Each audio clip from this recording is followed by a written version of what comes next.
ప్రభాస్ హీరోగా యువ దర్శకుడు మారుతి దర్శకత్వంలో తెరకెక్కిన సినిమా the Raja Saab. People's media factory, IVY entertainment బ్యానర్లపై భారీ బడ్జెట్తో రూపొందిన ఈ చిత్రాన్ని టీజీ విశ్వప్రసాద్, వివేక్ కూచిబొట్ల, ఇషాన్ సక్సేనా సంయుక్తంగా నిర్మించారు. ప్రభాస్తో పాటు సంజయ్ దత్, బోమన్ ఇరానీ, మాళవికా మోహనన్, నిధి అగర్వాల్, రిద్ధి కుమార్ కీలక పాత్రల్లో కనిపించారు. కార్తీక్ పళని సినిమాటోగ్రఫీ అందించగా ఎస్ థమన్ సంగీతం అందించారు. కోటగిరి వెంకటేశ్వరరావు ఎడిటింగ్ బాధ్యతలు నిర్వర్తించారు. సంక్రాంతి కానుకగా 2026 జనవరి 9న పాన్ ఇండియా స్థాయిలో విడుదలైన ఈ సినిమా విడుదలకు ముందే భారీ అంచనాలను సొంతం చేసుకుంది. హారర్ కామెడీ జానర్లో ప్రభాస్ తొలిసారి కనిపించబోతున్నాడన్న విషయం నుంచే ఈ సినిమాపై ఆసక్తి మొదలైంది. టీజర్లు, ట్రైలర్లు రిలీజ్ అయినప్పట్నుంచి సోషల్ మీడియాలో విపరీతమైన చర్చ జరిగింది. వింటేజ్ ప్రభాస్ తిరిగి వస్తున్నాడా అన్న ప్రశ్న ఫ్యాన్స్ మధ్య హాట్ టాపిక్ అయింది. మారుతి దర్శకత్వంలో ప్రభాస్ ఎలా కనిపిస్తాడో అన్న ఆసక్తి కూడా ప్రేక్షకుల్లో పెరిగింది. ఇవన్నీ కలిసి ది రాజాసాబ్ను సంక్రాంతి బరిలో బిగ్గెస్ట్ అట్రాక్షన్గా నిలిపాయి. రిలీజ్ రోజున థియేటర్ల ముందు కనిపించిన హంగామా చూస్తేనే ఈ సినిమా ఎలాంటి ఓపెనింగ్ ఇవ్వబోతోందో అర్థమైంది. తెల్లవారుజామునే షోలు మొదలయ్యాయి.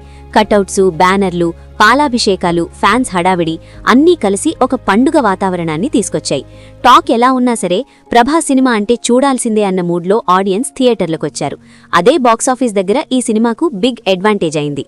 మొదటి రోజు ది రాజాసాబ్ ప్రపంచవ్యాప్తంగా ఏకంగా 112 కోట్ల రూపాయల గ్రాస్ వసూళ్లను రాబట్టింది.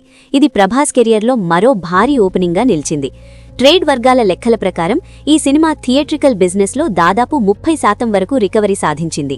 అంటే మొదటి రోజుకే నిర్మాతలు, డిస్ట్రిబ్యూటర్లు కొంత ఊపిరి పీల్చుకునే స్థాయిలో రాబడి వచ్చింది అన్నమాట.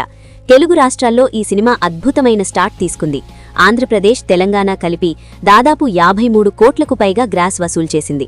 నైజాంలో, ముఖ్యంగా హైదరాబాద్ పరిసర ప్రాంతాల్లో థియేటర్లు హౌస్ఫుల్గా నడిచాయి. సింగిల్ స్క్రీనల్లో ప్రభాస్ ఫ్యాన్స్ చేసిన హంగామా సోషల్ మీడియాలో వైరల్ అయింది. సీడెడ్ ప్రాంతాల్లో కూడా సినిమా మాస్ ఆడియన్స్ను బాగా ఆకట్టుకుంది. ఫస్ట్ షోలు, మ్యాట్నీలు, నైట్ షోలు అన్నీ బాగానే నడిచాయి. కర్ణాటక, తమిళనాడులో కూడా సినిమా ఓకే రేంజ్లో ఓపెనింగ్ తీసుకుంది. ఈ రెండు రాష్ట్రాల నుంచి కలిపి సుమారు 9 కోట్ల రూపాయల గ్రాస్ వచ్చింది. కర్ణాటకలో ప్రభాస్కున్న క్రేజ్ మళ్లీ కనిపించింది. బెంగళూరు, మైసూర్ లాంటి సెంటర్లలో మంచి ఆక్యుపెన్సీ నమోదైంది. తమిళనాడులో హారర్ కామెడీ జానర్ పెద్దగా డామినేట్ చేయకపోయినా ప్రభాస్ ఫ్యాన్ బేస్ కారణంగా ఓపెనింగ్ గౌరవప్రదంగా నమోదైంది. ఓవర్సీస్ మార్కెట్లో కూడా ది రాజాసాబ్ మంచి రికార్డ్ నెలకొల్పింది. అమెరికా, యూకే, ఆస్ట్రేలియా, గల్ఫ్ దేశాల్లో ప్రీమియర్స్ నుంచే మంచి స్పందన లభించింది. ఓవర్సీస్ నుంచి మాత్రమే ఈ సినిమా 26 కోట్లకు పైగా గ్రాస్ వసూలు చేసింది. ఇది ప్రభాస్కు విదేశాల్లో ఉన్న క్రేజ్ను మరోసారి ప్రూవ్ చేసింది. ప్రతి సినిమా తర్వాత ప్రభాస్ మార్కెట్ డౌన్ అయింది అని మాట్లాడే వాళ్లకు ఇది గట్టి సమాధానంగా మారింది. అయితే నార్త్ ఇండియాలో ఈ సినిమా అంత ప్రభావం చూపలేకపోయింది అన్నది ట్రేడ్ వర్గాల అభిప్రాయం. గతంలో ప్రభాస్ నటించిన సినిమాలు మిక్స్డ్ టాక్ వచ్చినా కూడా హిందీ బెల్ట్లో బాగానే వసూళ్లు సాధించాయి. కానీ ఇది రాజాసాబ్ విషయంలో ఆ స్థాయి స్పందన రాలేదు. హిందీ వర్షన్ మొదటి రోజు సుమారు 5.5 కోట్ల రూపాయల గ్రాస్ మాత్రమే వసూలు చేసింది. ఇది ప్రభాస్ స్థాయికి కొంచెం తక్కువే అని చెప్పాలి. దీనికి ప్రధాన కారణం అదే రోజున హిందీలో ఇప్పటికే స్ట్రాంగ్గా నడుస్తున్న ధురంధర్ సినిమా కావడం. బాక్సాఫీస్ వద్ద ధురంధర్ స్ట్రాంగ్ హోల్డ్లో ఉండడంతో రాజాసాబ్కు నార్త్ బెల్ట్లో పూర్తి స్థాయి స్పేస్ దక్కలేదు. అయినా కూడా ఈ పోటీ మధ్యనే రాజాసాబ్ హిందీలో పైచేయి సాధించడం విశేషమే. అదే రోజు ధురంధర్ సినిమా 4.4 కోట్ల రూపాయలు మాత్రమే వసూలు చేసింది అని ట్రేడ్ వర్గాలు వెల్లడించాయి. అంటే పోటీ మధ్యలో కూడా రాజాసాబ్ హిందీలో పైచేయి సాధించింది అన్నమాట. మొత్తంగా చూస్తే ది రాజాసాబ్ మొదటి రోజు 112 కోట్ల రూపాయల గ్రాస్తో సంక్రాంతి రేసులో బిగ్ స్టేట్మెంట్ ఇచ్చింది. టాక్ ఎలా ఉన్నా సరే ప్రభాస్ బ్రాండ్కు ఉన్న మార్కెట్ ఎంత బలమైనదో ఈ ఓపెనింగ్ మరోసారి రుజువు చేసింది. హారర్ కామెడీ లాంటి జానర్లో కూడా ఈ స్థాయి ఓపెనింగ్ తీసుకురావడం అంత సులభం కాదు. ఇది పూర్తిగా ప్రభాస్ స్టార్ పవర్ వల్లే సాధ్యమైంది. ముందు రోజుల్లో సినిమా ఎలాంటి ట్రెండ్ను కొనసాగిస్తోందన్నదే ఇప్పుడు ఆసక్తికరంగా మారింది. మొదటి రోజు వచ్చిన mass response, fans support, family audience స్పందన కలిపి వీకెండ్లో సినిమాను మరింత ముందుకు నడిపించే అవకాశముంది.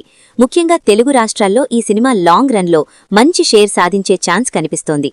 నార్త్ ఇండియాలో కొంచెం స్లోగా ఉన్నా పాజిటివ్ వర్డ్ ఆఫ్ మౌత్ వస్తే అక్కడ కూడా గ్రోత్ వచ్చే అవకాశముంది. ఓవర్సీస్లో అయితే స్టెడీగా నడిచే అవకాశాలు ఎక్కువగా ఉన్నాయి.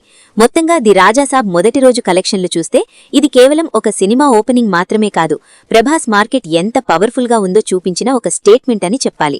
సంక్రాంతి పండుగ సీజన్లో థియేటర్లలో సందడి తీసుకొచ్చిన ఈ సినిమా మొదటి రోజుతోనే బాక్సాఫీస్ దగ్గర తన ఉనికిని గట్టిగా నమోదు చేసుకుంది. ఇక ముందు రోజుల్లో ఈ ప్రయాణం ఎక్కడి వరకు వెళ్తుందో చూడాలి. కానీ ఒక విషయం మాత్రం క్లియర్, ది రాజాసాబ్ మొదటి రోజు కలెక్షన్లు టాలీవుడ్లో మరోసారి ప్రభాస్ పేరు మోగేలా చేశాయి.